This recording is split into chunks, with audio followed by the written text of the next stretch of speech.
Salam əziz tələbələr, bugünkü dərsimiz olacaq Word 2009 mətn prosesoru. Ümumiyyətlə bilirik ki, Word proqramı deməli nəyə aiddir? Microsoft Office proqram paketinin içərisinə aiddir. Deməli biz Word proqramına daxil oluruq, belə bir pəncərə görmüş oluruq. Bu yuxarıda yazılan hissə, baxın, bizim sənədimizin adıdır. Normalda biz proqrama daxil olanda proqram tərəfindən bizə verilmiş ad olur dokument 1. Bayaq bir neçəsini yaratmışdıq dərsdə, onun üçün olacaq burada dokument 1 olmalı. İndi prosta dokument 3 yazıb burada. Ümumiyyətlə bütün Office proqramları tablardan, lent qruplardan, başlıq sətrindən və vəziyyət sətrindən ibarətdir. Yuxarı hissə gördüyünüz mavi hissə başlıq sətirdir. Aşağı hissə isə vəziyyət sətri. İngilis dilində buna status bar da deyirlər. Gəlin birinci biz yuxarı başlıq sətrindən danışaq. Sağ tərəfində pəncərəni idarə etmə düymələri var. Minimize, restore'dur, bir də close düyməsidir. Sol tərəfdə isə cəld müraciətlər panelidir. Susma halında burada save, undo və redo əməliyyatları var. Yaxşı, save nədir? Sənədi yadda saxlamaq üçündür. Ctrl S, bunu bilirsiniz. Undo və redo. Undo sonuncu əməliyyatı ləğv edir. Redo isə ləğv edilmiş əməliyyatı bərpa etmək üçündür. Ctrl Z Undo'nun qısa yoludur. Ctrl Y isə Redo'nun qısa yoludur. Yadda saxlayın bunu. Bunu bu formada da belə yadda saxlaya bilərsiniz ki, ingiliscə do etməkdir, undo ləğv eləməkdir də, düzdür. Deməli, nə olacaq? Undo sonuncunu ləğv edir. Redo ləğv edilmişi bərpa edir dedik axı. Elə həqiqətən də yəni do etmək, redo yenidən etmək. O formada əlaqələndirib yadda saxlaya bilərsiniz. Deməli, məsələn, bura bir dənə söz yazaq. Ən məşhur sözümüz, yaza da bilmədik, informatika. Biraz da böyüdək bunu. Çünki lazım olacaq birazdan. Bu yuxarıda gördüyünüz hissələr tablar adlanır. Məsələn, home-dur, insert-dur, layout-dur və s. Və hər taba aid olan hissələr isə lent qrupudur. Məsələn, home-a aid olan lent qruplar hansılardır soruşsa, clipboard-dur, font-dur, paragraf-dur, style editing bunlar. Və Word proqramının minimal obyekti simvol hesab edilir. Adi boşluq, hərf, rəqəm, durğu işarəsi hər biri simvoldur. Aşağı hissədən danışaq. Aşağı hissə vəziyyət sətirdir. Sənədimizin neçə səhifədən ibarət olduğunu, bizim hal-hazırda neçənci səhifədə olduğumuzu bildirir. Eyni zamanda söz sayını görmək olur buradan. Qrammatik səhvlərin yoxlanması üçün hissədir. Dil seçimidir. Bu proqram dili deyil, sadəcə yazı dilinin seçilməsidir. Insert düyməsinə burada basanda, əmrinə basanda overtype rejimi aktivləşir. Overtype rejimi nə deməkdir? Tutaq ki, kursordan sonraki yazılar mənim klaviaturadan daxil etdiyim simvollarla əvəz edilir. Məsələn, mən klaviaturadan ancaq Z hərfini daxil etsəm, baxın, nə olacaq? Kursordan sağdakılar daxil etdiyimlə əvəz olunacaq. Buna deyilir overtype rejimi. Bir dəfə magistratura qəbuluna düşür. Bir dəfə üstünə vuranda deaktiv olur. Deməli, həm insert əmri ilə, həm də ki, klaviaturadan insert düyməsi ilə aktivləşir. Sonra sağ tərəfində var bunun görünüş rejimləri. Ümumiyyətlə Word-də 5 görünüş rejimi var. Bunun 3 dənəsi həmçinin vəziyyət sətrində də var. Print layout, web layout, bir də ki read mode. Həmişə deyirəm ki, iki sözün birləşməsindən ibarət olanlar. Ondan sonra həmçinin miqyası görürəm. Maksimal miqyas 500%, minimal 10%. Ondan sonra isə belə standart halda isə əsasən 100% miqyasında bir sənəddən istifadə edirik. Sonra Word proqramında biz xətkeşlərdən danışaq. Onun üçün gəlin başqa bir sənəd açaq. Məsələn, bu sənəddə mən məsələn burada xətkeşlərin nə işə yaradığını bilmək üçün ta ki bura bir nədir? Bir abzasdır, düzdür. İstənilən yerdə kursoru saxladım, fərqi yoxdur. Burada birinci gördüyünüz üç bucaq cari abzasının soldan məsafəsini təyin edir. Yox, cari abzasının daha doğrusu birinci sətrinin soldan məsafəsi üçündür. Sonra ikinci üç bucaq cari abzasının birincidən başqa digər sətirlərinin soldan məsafəsi üçündür. Baxın, birinci qalır, birincidən başqa digərlərinin. Məncə təxmini ücə kvadratıyla nə işə yaradığını bildiniz. Cari abzasının ümumilikdə soldan məsafəsi üçündür. Ondan sonra buradakı üç bucaq isə cari abzasının ümumilikdə sağdan məsafəsi üçün. Belə. İndi biz sizlə danışaq fayl menüsündən. Ümumiyyətlə fayl tab deyil, əvvəlcə bunu yadda saxlayın. Sonra fayl tabının içərisində yerləşir, deməli, burada gördüyünüz əmrlər home-dur, new-dur, open-dur, save as və s. adlarını əzbər şəkildə bilməlisiniz. Birinci burada boş gördüyüm hissə, yəni burada blank dokument, boş sənəd əlavə eləməkdir. Həmçinin burada recent son daxil olduğum fayllar, həmçinin e, favorit listəyə əlavə etdiyim faylları görə bilərəm. İndi məndə boşdur çünki əlavə eləməmişəm. New əmri yeni boş sənəd yaratmaq üçündür. Həmçinin mənə müxtəlif templatelər burada məsləhət görür ki, istifadə edə bilərsən və new əmrinə qısa yol sizcə nə olacaq? Yəni fikirləşin 1 saniyə kimi. Təbii ki, new sözünün baş hərfi ilə əlaqəli olacaq. Ctrl N. Sonra open. Deməli, kompüterimdə olan hər hansısa bir Word sənədini açmaq üçündür. Klaviatura qısa yolu çox asandır. Ctrl O-dur. Bir dənə də əlavəsindəyim. Ctrl F12.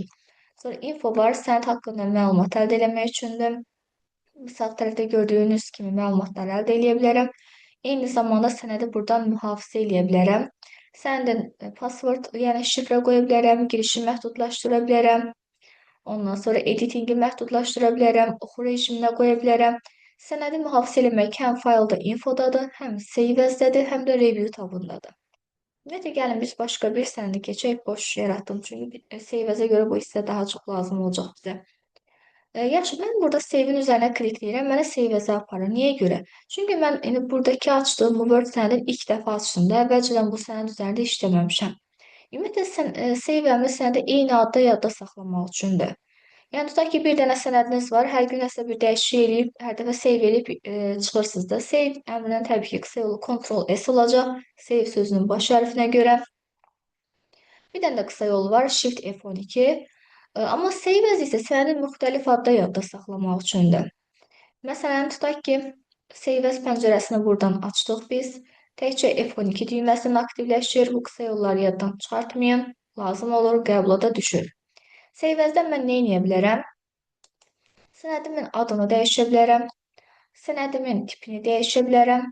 Əsas Word-ün fail genişlənməsi docx-dir, amma 2-3-ə qədər doc versiya istifadə olunurdu. Sonra makro Word sənədi docm-dir. Axırdakı M hərfi makronun baş hərfidir. Docx template şablonunun genişlənməsidir. .m yazıb.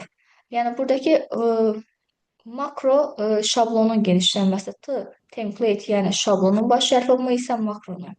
Eyni zamanda mən Word sənədimi PDF şəklində, teksti və burada gördüyünüz formatlar şəklində yadda saxlaya bilərəm. Eyni zamanda müəllif adını dəyişə bilərəm, tag əlavə edə bilərəm. Burada thumbnail deməli əmri var və istifadə etdiyimiz əmr deyil. Sadəcə məsələn qovluqda failin eskizini görmək üçündür. Hide folder var. Qovluqlar sahəsini gizlədə bilərəm. Bu hissədən failin yadda saxlanacağı yeri təyin edirəm. Ondan sonra new folder deyib yaratdığım qovluğun içində faili saxlaya bilərəm. Baxın, siz failin yadda saxlanacağı qovluğa parol qoya bilmərsiniz, amma failin özünə buradan parol qoya bilərsiniz. Deməli, bunun üçün General Option-a gəlirik. Burada belə bir dialoq pəncərəsi açılır. Yəni, siz buradan həm faili açmaq üçün password təyin edə bilərsiniz, yəni şifrə. Həmçinin, deməli, sən də oxu rejiminə qoya bilərsiniz. Eyni zamanda dəyişiklik üçün də müəyyən bir parol təyin edə bilərsiniz. Bu belə. Deməli, save as-ın qısa yolu nə oldu? F12. Printdən axırda danışacağım məsələ hissəsidir. Share sənədi paylaşmaq üçündür, maillə və s. və ya onlayn şəkildə. Export içindən sənədin tipini dəyişə bilərəm, birbaşa PDF-ə çevirə bilərəm. Close cari sənədi bağlayır.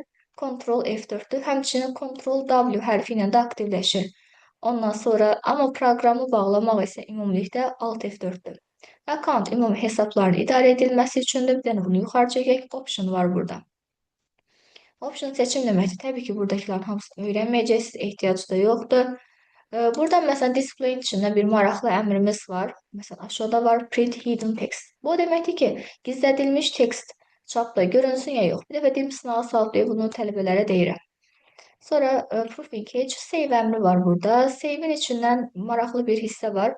Məsələn, burada 10 dəqiqə yazıb. O deməkdir ki, avtomatik mən müəyyən edə bilirəm ki, sənədim neçə dəqiqədən bir özü avtomatik save olunsun. Buradakı language ümumi proqram dilini dəyişir. Məsələn, məndə hal-hazırda ingilis dilindədir. Tutaq ki, mən bunu Azərbaycan dilinə çevirsəm, burada artıq home yerinə ev yazılacaq. Yəni, o formada düşünün. Proqram dilini dəyişir, yazı dilini yox. Təbii ki, burada yazı dilini mən dəyişə bilərəm. Yəni, burada seçimlər var. Və də proqram dilini dəyişəndə avtomatik o dəqiqə dəyişdiyini görmürsünüz. Bir dəfə kompüter yenidən başladı, ondan sonra aktivləşəcək. Sonra bu heç, məsələn, ribbon hissəsi var, tablardır. Aha. Bir baxın, sağ tərəfdə görürsünüz burada. Bizim deməli həm əsas tablarımız var, həm də alət tablarımız var. Alət tablarımıza ingiliscə tool tab deyilir. Azərbaycan dilində alət deyirlər, köməkçi deyirlər. Ondan sonra əlavə tab deyirlər, konseptual tab deyirlər. Bu qədər ad bilmirəm, nəyə lazımdır, amma bilməlisiniz. Deməli, bu tabların adları əzbər. Düşür qəbula, əsas tabları seç. Bəzən düşür ki, ümumiyyətlə tabları seç. Bəzən də ki, alət tabları seç. Bəzən də ki, tab olmayanı seç. Görürsün nə qədər sual dedim. Bir 4-5 dənə getdim. Heç nə adlarını əzbərləyirsiniz. İndi biraz çətin gələ bilərsə, amma tabları keçəndən sonra inanın çox asan gələcək. Çünki içini öyrənəndə bir şeyin yadı sizə asan gələcək. Bayaq dedik ki, Quick Access Toolbar, cəhd müraciətlər paneli Azərbaycan dilində harda yerləşirdi? Yuxarı sol tərəfdə. Həmin o hissəyə başqa əmr də istəsəz buradan əlavə eləyə bilərsiniz. İndi gələk tələbələrin çox xoşladığı printer məsələlərinə. Buranı tam ağ eləyək.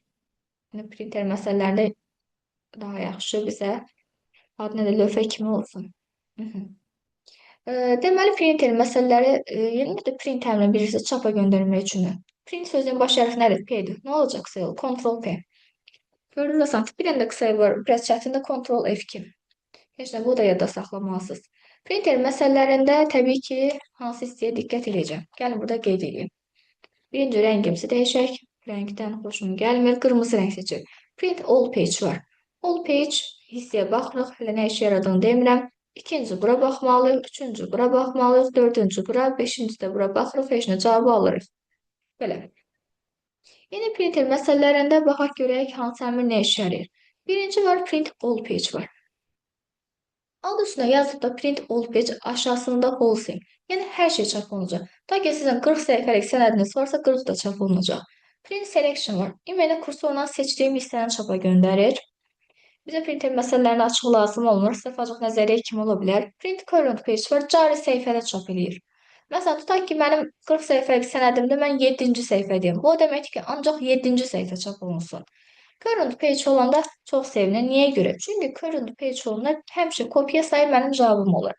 Lakin kopya sayını 4 qeyd eləmişəmsə, cavabım olacaq 4. Niyə görə? Çünki mən dedim axı, cari səhifə deyəndə bir səhifə nəzərdə tutulur. Bir səhifədən məndən neçə kopya, neçə nüsxə istəyir? 4 dənə. Deməli, mən neçə dənə verək lazımdır? 4 dənə. İstəyir bura 200-lü yazılsın. Nə bilim, istəyir bura 115 səhifə yazılsın. Fərqi yoxdur. Mənə konkret olaraq kopya sayı qədər vərəq lazım olacaq. Ümumiləşdirim. Current page görəndə kopya sayın bir dənə cavabda axtarın. Ondan sonra burada başqa hansı əmr var? Custom print var. Müəyyən aralıq verir. Məsələn, yazmışam ki, 2, 6, vergül, məsələn, 8, vergül, 12, vergül, məsələn, 20, 28. Məsələn, bu diapazonda neçə dənə səhifə sayı olduğunu necə taparam? Diapazonda nədir? 2-dən 6-ya. 2-dən 6-ya qədər neçə səhifə var? 2, 3, 4, 5, 6. Durub bir əllə barmaqla sayası deyilsiniz də, birdən böyük aralıq verdi. Həmişə çıxın üzərinə 1 gəlin. 6-dan 2 çıxanda neçə eləyir? 4. Üzərinə 1 gələn neçə eləyəcək? 5. Niyə görə üzərinə 1 gəlin? Çünki 2-dən 6-nın özü də aydınlığa. Məntiq keçmisiniz də, belə aralıq verəndə öz aydınlığına çıxıb üzərinə 1 gəlsin. Eləyəcək 5. Ondan sonra 8-ci səhifə çaşıb bura bir dənə 8 yazmayın. 8 burada səhifənin nömrəsidir, sayı deyil. Olacaq 1 səhifə, 12-ci səhifənin özü də 1 səhifədir. 20-28 aralığında 28-dən 20 çıxacaqsınız. 8 üzərinə 1 gələcəksiniz 9. Keçəcək 7, 9. O da eləyəcək 16 səhifə. Bəzən məsələn şərtdən asılı olaraq buradan sizə sadəcə vərəq sayı lazımdır. Bəzən e-maildə hansı səhifələr çapdan çıxır, o lazım olacaq. Yaxşı. Bu hissədən başqa nə var? Var odd page, bir də var even page. Bunun gəlin sizə bir dənə qəşəng qısa yolunu deyim. Məsələn, tək ədədləri bilirsiniz. Sonu 1, 3, 5, 7, 9-la bitən. Cüt ədədləri də bilirsiniz. Sonu 0, 2, 4, 6, 8-lə bitənlər. Dedik ki, odd tək səhifələrin çap olunması deməkdir. Even cüt səhifələri. Odd sözlər içində hərf var. 3 dənə. Deməli, odd tək səhifələr çap edəcək. Even'ın içində hərf var. 4 dənə. Deməli, 4 nədir? Cüt. Deməli, cüt səhifələri. Bu sadəcə yadda saxlama üsuludur.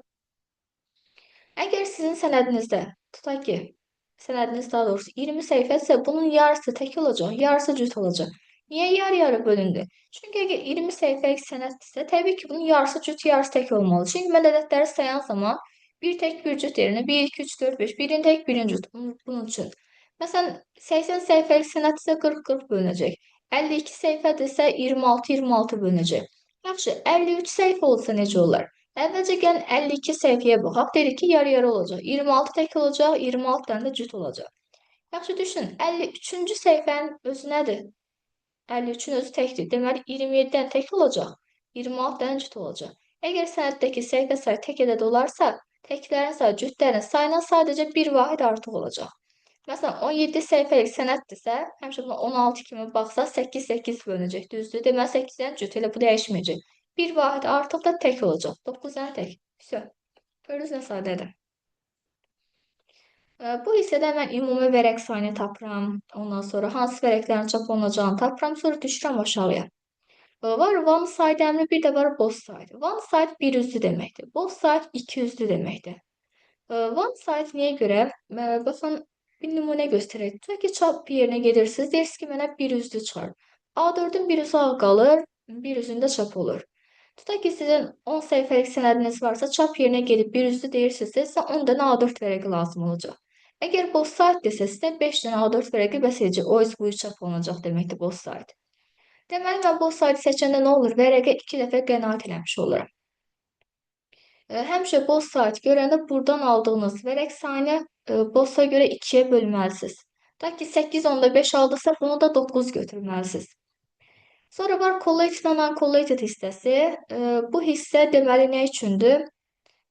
Bu hissədə ümumiyyətlə mən nə zaman baxıram? Əgər məsələdə məndən vərəq sayını soruşarsa, baxmıram. Çünki collated and uncollated'ın da hər ikisinin nəticəsində eyni sayda vərəq çap olunur. Sadəcə, bəs yaxşı, bunun fərqi nədir? Bunlar sadəcə printerdən vərəqlərin çıxma ardıcıllığıdır. Baxın, əgər collated seçibsə, əgər mənim, məsələn, sənədimdə 5 səhifəlik sənəddir, ondan sonra kopya sayı da, məsələn, buradakini götürək 4. Deməli, ardıcıl şəkildə çaplanacaq. Normal olaraq printerdən 1, 2, 3, 4, 5 çıxacaq. Bu olacaq birinci kopyam. Təzəm yenə 1, 2, 3, 4, 5 çıxacaq. Bu olacaq ikinci kopyam. Yəni 1, 2, 3, 4, 5 üçüncü kopyam. 1, 2, 3, 4, 5 dördüncü kopyam. Davamı gedə bilərəm, gedə bilmərəm. Niyə gedə bilmərəm? Çünki kopya sayım 4-dür. 4 dənə oldu, bitdi də. Başqa niyə gedim? Neçə dənə səhifə çapdan çıxdı? 4 dəfə 5, 20 dənə vərəq oldu. Məsələn, desək ki, məndən Məsələn, 8-ci səhifənin nömrəsi neçə olacaq? 1, 2, 3, 4, 5, 6, 7, 8. Deməli, printerdən 8-ci olaraq 3-cü səhifə çıxacaq. Əgər məsələdə görsəz ki, sizdən çap olunacaq səhifənin və yaxud səhifələrin nömrəsini soruşursa, həmişə collated və yaxud uncollated yazılan hissəyə baxmalısınız. Yaxşı, danışaq görək bu uncollated nədir? Uncollated isə bir üzdə, deməli, bir üzdə nəymiş? Hər səhifədən kopya sayı qədər çıxır uncollated. Yəni bir ki, bunun tərsidir də. Səliqəsi yazdım mən bunu. Bu U hərfi. Uncollated. Ta ki, bu məsələnin üzərindən gedək. Kopya sayımız 4-dür, səhifə sayımız 5-dür. Deməli, hər səhifədən kopya sayı qədər deyil. Deməli, 4 dənə 1 çıxacaq. 4 dənə 2 çıxacaq. 4 dənə 3 çıxacaq. 4 dənə 4 çıxacaq. Sonra 4 dənə 5 çıxacaq. Yenə neçə dənə səhifə elədi? 20 dənə. Vərəq sayı dəyişdi, dəyişmədi. Amma ardıcıllıq dəyişdi, dəyişdi. Məsələn, bu məsələdə məndən 8-ci səhifənin nömrəsini soruşsaydı, 1, 2, 3, 4, 5, 6, 7, 8. 8-ci olaraq ikinci nömrəli səhifə çapdan çıxmış olardı. Deməli, collated and uncollated bu formada. Sonra bu aşağı hissədə nə var? Bir üzdə çap olunan səhifə sayı. Yadda saxlayın, bir üzdə minimum 1, maksimum 16 səhifə çap oluna bilər. Eyni zamanda bir üzdə 2, 4, 6, 8 səhifə çap oluna bilər. Sonra başqa nə deyək buradan? Həmişə burada qarşıda yazılan ədədə bölməlisiniz. Əgər mən bir üzdə 4 səhifə seçmişəm, gəlin bu məsələni həll edək. Tutaq ki, bu məsələdə bizdən soruşur ki, axırda vərəq sayını tap. Buranı da 5 eləyək. Yəni, vərəq sayını soruşur deyir də, bu hissədə neçə dənə vərəq olacaq? Bu hissədə deməli bizdə olacaq 2, 6, bu yaxud tapmışdıq, 13 eləmişdi. Bu niyə bu formada yazıb? Gəlin gözləyin. Düzəldi. Deməli, bu hissədən bayaq tapmışdıq, 13 səhifə çapdan çıxacaq. Bu sayda görə nə etməliyəm? 13-ü bölməliyəm 2-yə. Eləyəcək 6,5. Para vərəq olar, olmaz. Həmişə bunu bir vaat yuxarıya yuvarlaşdırın, elədi 7. Demək, hələ ki 7 dənə A4 vərəqim olsa mənim işim görüləcək. Düşürəm aşağı. Dedi ki, həmişə qarşıda yazan ədədə bölmək lazımdır. 7-ni bölürəm 4-ə. Eləcə 1 tam nə qədərsə, həmişə bunu 1 vaat yuxarı 2 götürməliyəm. Sonra nə etməliyəm? Kopya sayına vurmalıyam. 2-ni vuraram 5-ə, o da eləyəcək 10. Bu formada həll olunacaq. Görürsünüz, çətin deyil. Ümumiyyətlə, printer məsələlərinə bayaqki dediyim ardıcıllığa baxmalıyıq. Ardıcıllığın birin tərsini eləsəz, bir də gördünüz cavab səhv alınacaq. Həmişə ardıcıllıqdan yuxarıdan aşağı, bir də ən axırda kopya sayına vurun, heç nə.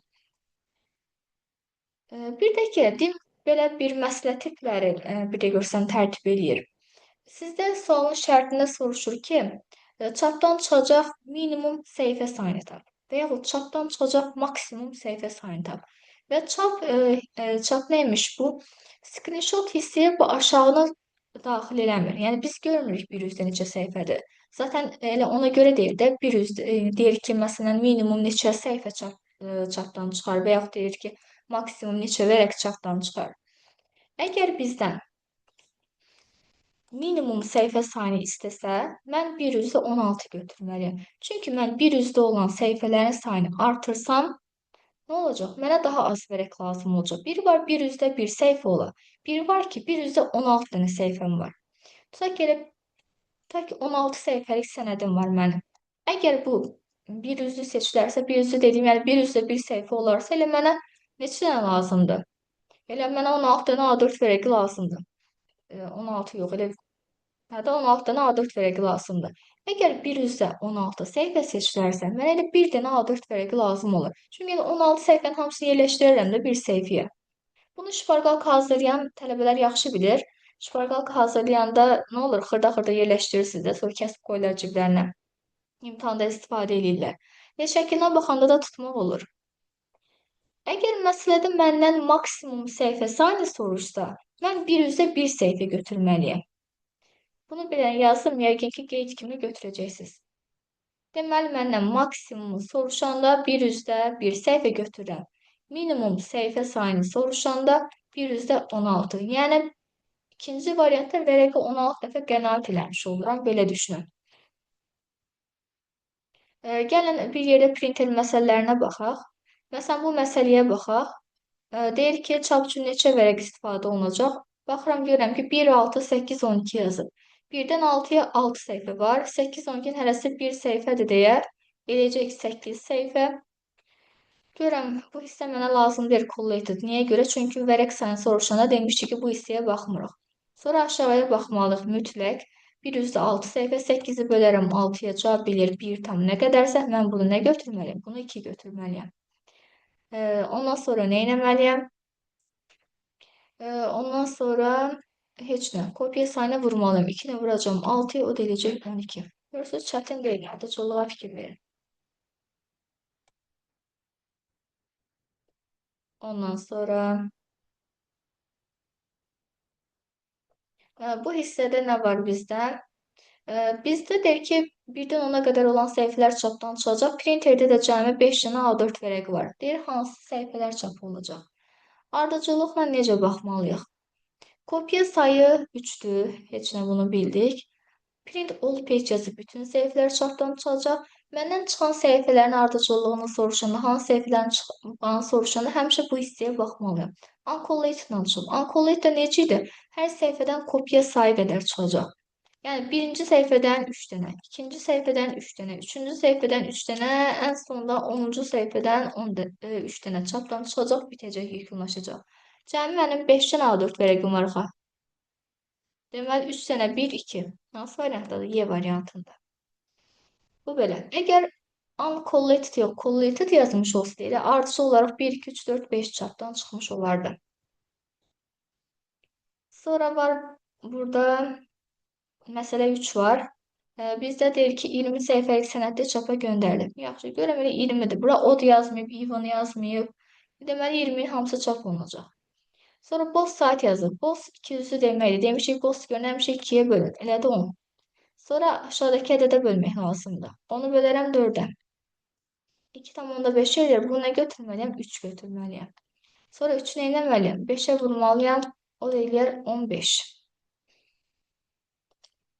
Sonra Məsələ 4-ə baxaq. Məsələ 4-də məndən çapdan 7-ci səhifənin nömrəsini soruşur. İmeni 7-ni soruşur. Deməli, collectdən collectə baxmalıyam. Görürəm yenə uncollected yazır. Deməli, hər səhifədən kopya sayı qədər çıxacaq. Deməli, 7 dənə kopya sayı 10 olduğu üçün 10 dənə 1 çıxacaq, 10 dənə 2 çıxacaq, 10 dənə 3 çıxacaq ardıcıllıqla. Deməli, elə 7 də ilk 10-luğa daxil olduğu üçün və ilk 10 dənə səhifə ancaq 1 çıxdığı üçün cavab da olacaq 1. Məsələn, mənə 12-ci səhifənin nömrəsini soruşsaydı cavab 2 olardı. Çünki 10-20 aralığında ancaq ikinci nömrəli səhifələr çapdan çıxır. Sonra 5-ci suala baxaq. Bizdən soruşur ki, yenə vərəq sayını tap. Vərəq sayını soruşur, amma görürəm ki, baxın, burada od yazıb. Od ancaq tək nömrəli səhifələr deməkdir. Məndə 25 səhifəlik sənədim var. 25-in 13 dənəsi təkdir, 12 dənəsi cütdür. Deməli, mənə oda görə 13 lazım idi. 1 saat yazıb heç nə eləmirəm. Burada 8 yazıb. Nə etməliyəm? 13 bölməliyəm 8-ə 1 tam nə qədərsə, bunu 2 götürürəm. Ən sonuncum isə kopya sayına vurmaqdır. 2-ni vuraram 6-ya, o da eləyər 12. Sonra bu məsələ 6 bir tık çətin ola bilər, amma çətin olan bir məsələ yoxdur ümumiyyətlə. Deyir ki, 11-ci səhifənin nömrəsini tap. Bizdən də çap olunacaq səhifə aralıqlarını verib. Yazın bura daha yaxşı görünsün. 8, 13. Deməli, hansı səhifələr çapdan çıxacaq? Mənə burada vərəqlərin sayı lazım deyil, ha. Konkret olaraq bilməliyəm ki, hansı səhifələr çapdan çıxır. 3, 7, 8, 9, 10, 11, 12, 13. Deyək ki, 11-ci səhifəni tap. Bir də görəm ki, bura collect yazıb. Collect də ardıcılıqla edir. Elə bu olacaq birinci kopya. Təzədən printer başa qayıdacaq yenə ardıcılıqla 3, 7, 8, 9, 10, 12, 13 bu olacaq ikinci kopya. Təzədən bu proses bir dəfə də davam edəcək. 3-dən başlayacaq, 13-dən bitəcək. Bu da olacaq üçüncü kopyamız. Niyə görə 3 dəfə getdim prosesi? Çünki kopya sayım 3 idi. Məndən soruşur 11-i. Sayın da 1, 2, 3, 4, 5, 6, 7, 8, 9, 10, 11. Olacaq 8. Bu formada. Sonra məsələ 7-də məndən soruşur ki, yenə vərəq sayını tap. Dünyanın bəlkə də ən asan məsələsi. Niyə görə? Çünki burada current page yazıb. Current cari indiki deməkdir də. Current page sonunda nə demişdim? Kopya sayısının cavabımız olacaq 15. İstəyir bura 115 yazılsın, fərqi yoxdur. Cavab verəcək 15. Belə, ümid edirəm aydın oldum. Yenə də dərsdə nə sualınız olsa verərsiniz. Dərsdə də maraqlı testlər işləyəcək. Sağ olun.